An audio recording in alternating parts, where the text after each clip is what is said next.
Real women murders, not fiction. Domestic violence special. Please don't underestimate the danger of domestic violence. Get out. Get out now while you can. Domestic violence is always wrong, and it's never, ever right.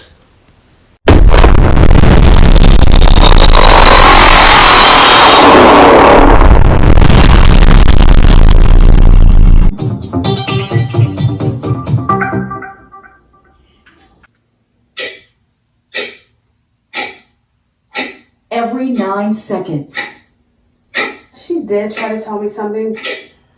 a woman My baby father. He just turned down on me and on it. Mama did it. is assaulted or beaten in the U.S. She took that beating the week before. There is very little here at this Chevrolet apartment complex to remind you of the tragic intersection of 3 lives. Calls for help that came too late.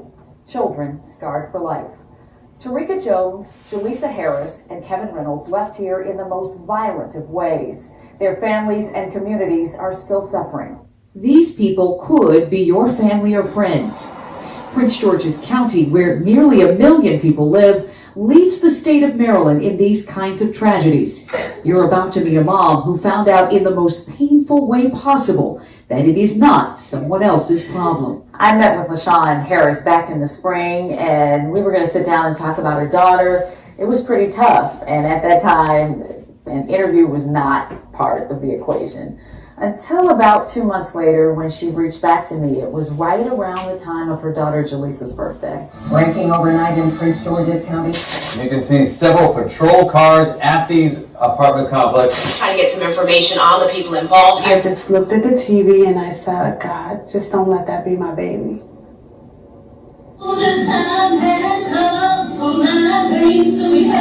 Everyone listened when 22-year-old Jaleesa Walls Harris lifted her voice to sing. She unleashed her range in church, in contests, and in verse. She wanted to be a star and use her talents to help others, particularly her half-sister Tarika Jones. Jaleesa's mom can't seem to shake one of her last conversations with her daughter Jaleesa and Tarika. There was a problem, and Jaleesa's mom was trying to help. No woman deserves to be hit on. I don't care what. I said, you should never let yourself be beat up. Never. So Jaleesa said, see, I told you, Tarika, my mother wouldn't be going for that. And I was like, is it you? And she's like, no. And she was just quiet. What do you wish you had said to Tarika in that moment? I would have just hugged her. And I keep looking at the chair because that's what she was saying. And I would have kissed her and told her that I love you. You don't deserve this. You see, Jaleesa's mom had no idea that Tarika, her daughter's half-sister, was in trouble. 26-year-old Tarika Jones was a devoted mother of 3 young girls. By all accounts, she loved cooking meals and telling the world about her sweet babies on social media. A place that did not showcase this man, 30-year-old Kevin Reynolds, the father of her youngest daughter and former boyfriend. This season, find better ways to take on new terrain. Push well beyond cell range, always knowing where you go. Standing, they just had a strange relationship, an on and off relationship.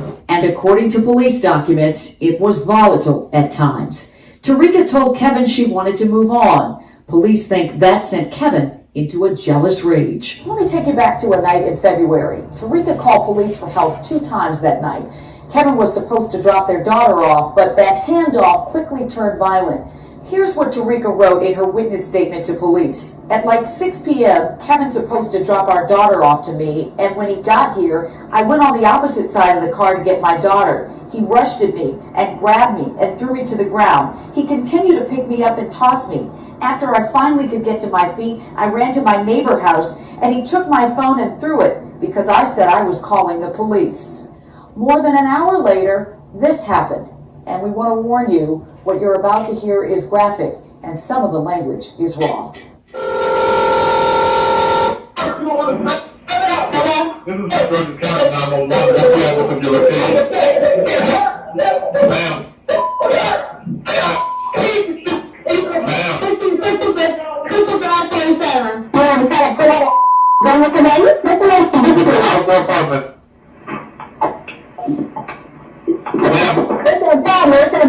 Everything is chaos out here in this parking lot. Tarika is here, Kevin is here, Kevin's mother is here, even the father of Tarika's other two daughters is here.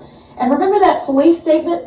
Well, Tarika speculates this is why things got out of hand. She wrote, "He must have thought that I called my other baby father, so he went to a truck and got a gun. As I seen him running towards me, I run towards my car to call the police. His mother came in the car to grab my phone saying, 'That's her son, don't call the police.'"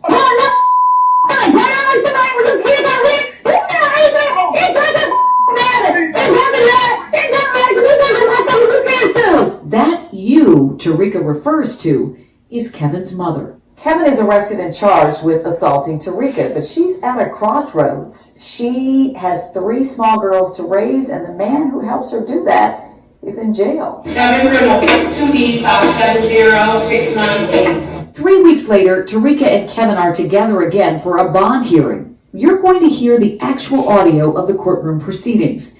It didn't take long. Listen to how Judge Joseph Wright wrestles with and ultimately makes a decision that would change lives forever. Mr. Reynolds is currently being held in no bond. We're asking that you set a bond, Your Honor, to a $5,000 bond with a 10% option and pretrial release. I have had occasion to speak to Ms. Jones. She indicates that she is not in fear of him and that she in fact wants him home. The facts read as a fairly violent episode.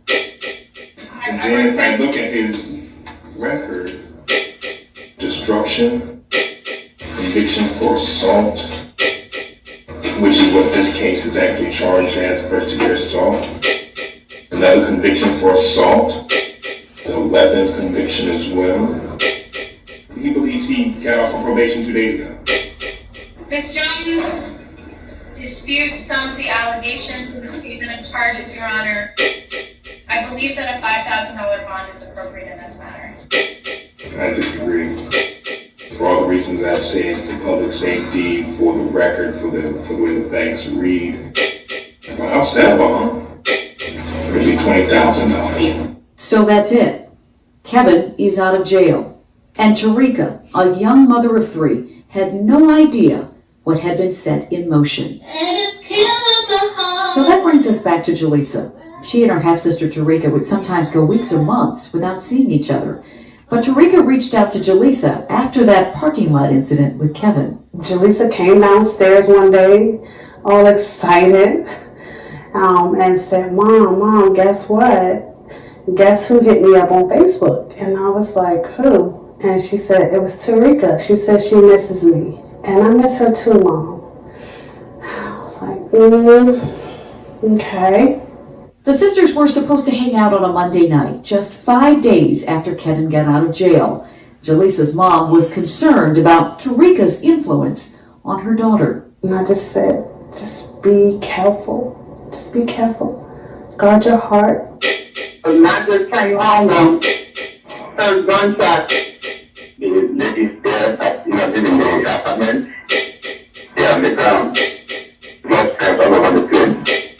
was the shots I heard that woke me up. Bam, bam, bam. Just after 10 p.m. on March 7th, police say Kevin knocked on the door of Tarika's Chevrolet apartment. He had a gun. He walked in and fired the shots, hitting Tarika and Jaleesa. They died under a kitchen table on the floor. Then Kevin fled, leaving Tarika's 3 girls, one of them his own daughter, in the next room. It could have been worse. Tarika's grandmother lived there too. She wasn't prepared for what she was getting ready to see. No, not at all. She was coming back from my understanding from work, and this is what she came on to. And she was saying, Reed, what have you done to yourself? And Reed was underneath the table, all the girls on the other side of the table, and they both slumped and like in a knot. The next day, Kevin's body was found 100 miles away in Hanover County, Virginia, slumped in his getaway car, shoes off, with a gunshot to the head. In just a matter of hours, 3 people are dead. Tarika, Kevin, and Jaleesa, who was caught in the middle. I raised my kids to steer clear of that, but that in itself wasn't enough.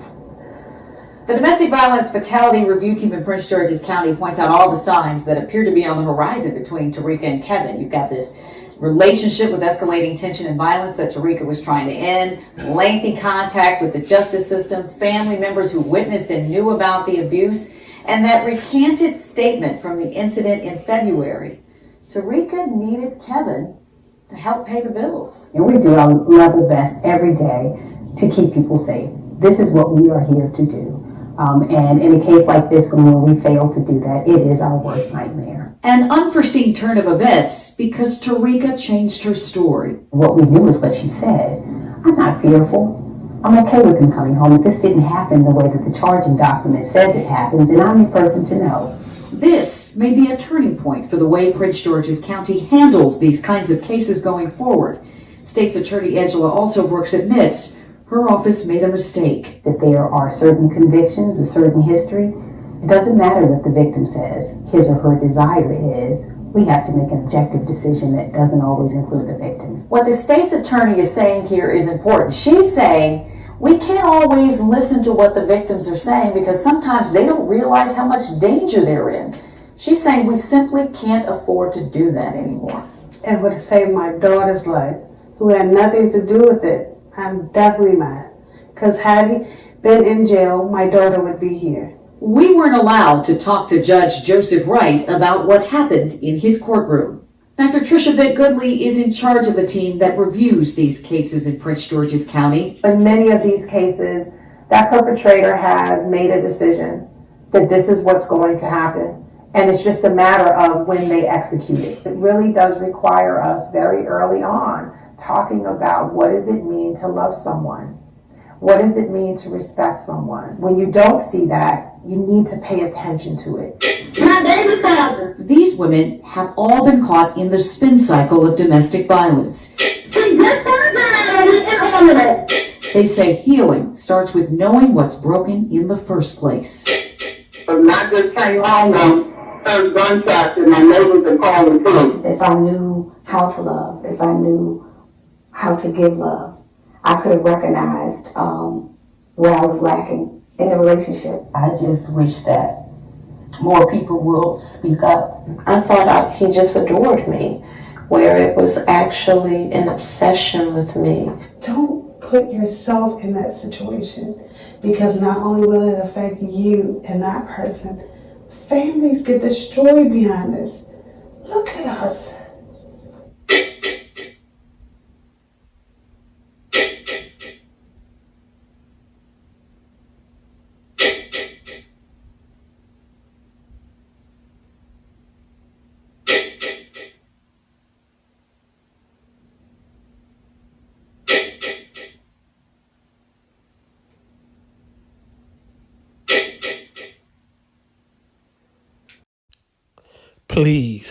Please do not commit domestic violence. It's always wrong.